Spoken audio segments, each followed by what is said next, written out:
మన ప్రభువును రక్షకుడైన యేసుక్రీస్తు నామములో మీకు శుభములు వందనములు తెలియజేస్తున్నాను. అనుదిన ధ్యానమునకు స్వాగతం. కీర్తన గ్రంథం 27వ అధ్యాయాన్ని మనం ధ్యానిస్తున్నాం. 8వ వచనం చదవాలని ఇష్టపడుతున్నాను.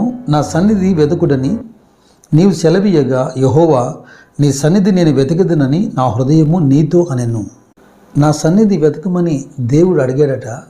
దావీదు హృదయం దేవునితో అంటుంది, యెహోవా నీ సన్నిధిని నేను వెతకెదను అని. దేవుని వెతుకుట అనే మాట మనకు ఎప్పుడు జ్ఞాపకం వచ్చినా దేవుడు ప్రవక్త అయిన ఇర్మియాకు చెప్పిన మాట తప్పక మనకు జ్ఞాపకం వస్తుంది. అక్కడ వినపడుతున్నటువంటి మాట ఏంటంటే డిలిజెంట్లీ అనగా దాని అర్థం ఏంటంటే నాట్ అకేషనల్ అని, అవసరమును బట్టి మాత్రమే కాక దేవుణ్ణి వెతకడంలో ప్రార్థించడంలో ఒక స్థిరత్వం ఉండాలి. కేవలం అడపాదడపా దేవుణ్ణి వెతకడానికి గల కారణం వారికి కృతజ్ఞత లేకుండా ఉండాలి, లేదా విశ్వాసమైనా లేకుండా ఉండాలి. హెబ్రీ గ్రంథకర్త అంటాడు 11వ అధ్యాయంలో, విశ్వాసము లేకుండా దేవునికి ఇష్టుడైనట అసాధ్యం. దేవుని యొద్దకు వచ్చేవాడు ఆయన ఉన్నాడనియు తన్ను వెదకు వారికి ఫలము దయచేయవాడనియు నమ్మవల్లి కదా అంటాడు. కొందరైతే కేవలం శ్రమ కలిగినప్పుడు మాత్రమే దేవుని వెంట పడతారు. 107వ కీర్తన మీరు గమనిస్తే 6వ వచనంలో వారి కష్టకాలం ముందు యెహోవాకు మొరపెట్టిరి అనే మాట కనబడుతుంది. ఈ అధ్యాయంలో పలుమార్లు 13వ వచనం, 19వ వచనం, 28వ వాక్యం ఇదే మాటలు రాయబడుతున్నాయి. నేను ఎందుకు వీటిని మీ ముందుంచుతున్నానంటే 106వ కీర్తనలో 9వ వాక్యం నుంచి గమనించండి. ఆయన ఎర్ర సముద్రమును గద్దింపగా అది ఆరిపోయెను, మైదానం మీద నడుచున్నట్లు వారిని అగాధ జలంలో నడిపించెను. వారి పగవారి చేతి నుండి వారిని రక్షించెను, శత్రువుల చేతి నుండి వారి విమోచించెను. నీళ్లు వారి శత్రువులను ముంచివేసెను, వారిలో ఒక్కడైనను మిగిలి ఉండలేదు. అప్పుడు వారు ఆయన మాటలు నమ్మిరి, ఆయన కీర్తి గానము చేసిరి.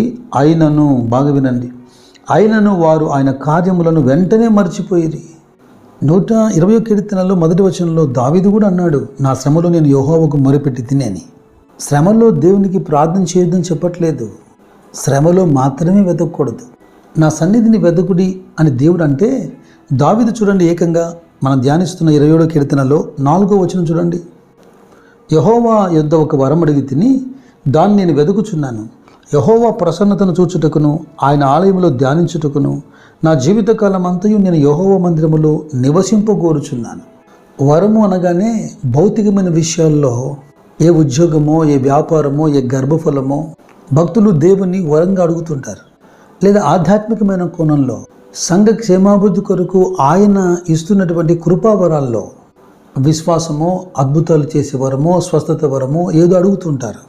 కానీ దావీదేంటి చూడండి ఏమడుగుతున్నాడు, యెహోవా ప్రసన్నతను, దట్ మీన్స్ గాడ్స్ ప్రజెన్స్ చూచుటకు, ఆయన ఆలయంలో ధ్యానించుటకు, జీవితకాలమెల్లా నివసించే ఒక వరం అడుగుతున్నాడు. దేవుని సన్నిధిని ఇంత బలముగా కోరుకోవడానికి ఒక కారణం ఉంది.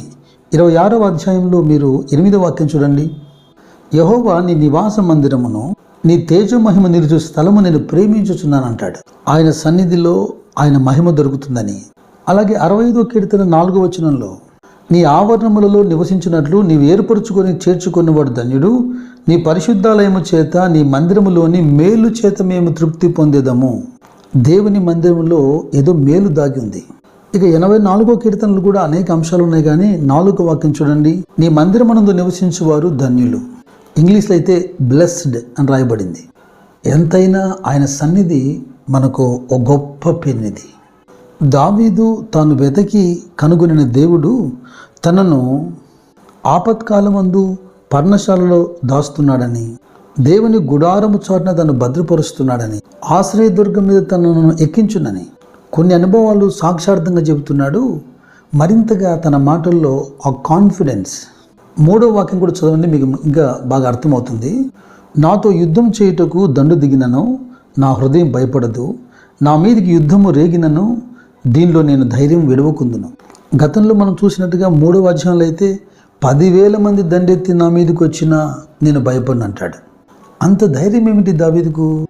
మనుషుల కపటోపాయములో వారి నంటకుండా నీ సన్నిధి చాటున వారిని దాచుచున్నావు. తన పర్ణశాలలో దాచునన్నా, మహోన్నతిని చాటున అన్నా, ఆయన సన్నిధి అన్నా ఒకే అర్థం ఇస్తుంది. నాశనకరమైన గుంటలో నుండి జిగటగల దొంగ ఊబిలో నుండి ఆయన నన్ను పైకెత్తెను. నా పాదములు బండ మీద నిలిపి నా అడుగులు స్థిరపరచెను. ఆయా సందర్భాల్లో భక్తులైన మన పితరులు జ్ఞాపకం చేస్తున్నటువంటి ఈ బండ. అపోస్తలుడైన పౌలు కొరింథీయులతో మాట్లాడుతున్నప్పుడు మొదటి పత్రికలో 10వ అధ్యాయంలో ఆ బండ క్రీస్తే అంటున్నాడు. ఈ సమయంలో సొలొమోను రచించినటువంటి పరమగీతంలో ఓ మాట జ్ఞాపకం చేయాలని ఆశపడుతున్నాను.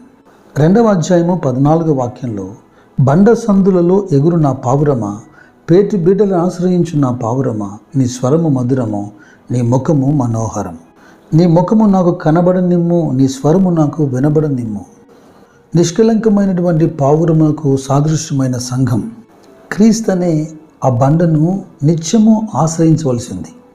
ఇంకనూ దావీదు మాట్లాడుతున్నాడు, యెహోవా నాకు వెలుగును రక్షణ అయి ఉన్నాడు, నేను ఎవరికి భయపడుదును. యెహోవాయే నా ప్రాణదుర్గం, నేను ఎవరికి వెరుతును అంటూ మనకు కూడా సలహా ఇస్తున్నాడు. యెహోవా కొరకు కనిపెట్టుకుని ఉండుము, ధైర్యం తెచ్చుకొని నీ హృదయము నిబ్బరముగా ఉంచుకొనుము. యెహోవా కొరకే కనిపెట్టుకుని ఉండుము. సజీవుల దేశమున యెహోవా దయను మీరు పొందుదురుగాక. ఆయన సన్నిధిలో నిత్యము నిలిచి ఆయన ముఖదర్శనం చేసే కృప దేవుడు మీకు మెండుగా దయచేయను గాక. మన పరమ తండ్రి అయిన దేవుని ప్రేమ, యేసు ప్రభు యొక్క కృప, పరిశుద్ధాత్మ సహవాసం మీకు తోడై మిమ్మల్ని కాచి కాపాడును గాక. God bless you.